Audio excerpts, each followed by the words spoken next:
At 3 p.m., everyone's calendar beeped. Members of the transition team were scheduled to log on to a video call for a 7-minute workout.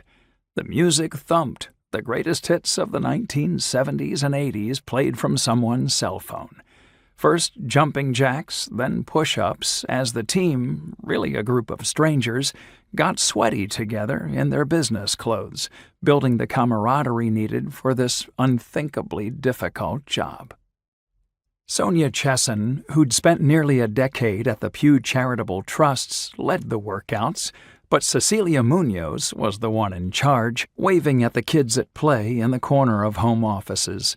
It makes a difference to understand ourselves as part of a team unified around advancing the boss's agenda and the country's agenda, Munoz surmised.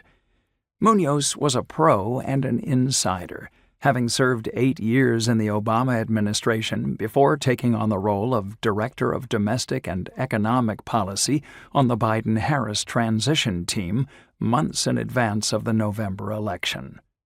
On loan from a think tank, New America, where she'd been a senior advisor since Donald Trump took over the White House, Munoz knew the monumental task ahead of them to prepare to govern during a pandemic. Munoz was a logical, if not curious, choice. Few could compete with her experience, but many were aghast at her record. Nearly 5,000 people signed a petition sponsored by the group Familia, Trans Queen Liberation Movement, to bar President Biden from appointing Munoz to his administration once the transition ended. To Familia, Munoz was one of the architects of a cruel policy of deportation during Obama's 8 years in the presidency. Appointing Munoz to the transition team meant Joe Biden was lying during the campaign when he told Jorge Ramos in 2020 on Univision that deporting 3 million people was a big mistake. It meant Biden wasn't the progressive Democrat he claimed to be. But like so many thorny policy issues, immigration advocates were a disparate group.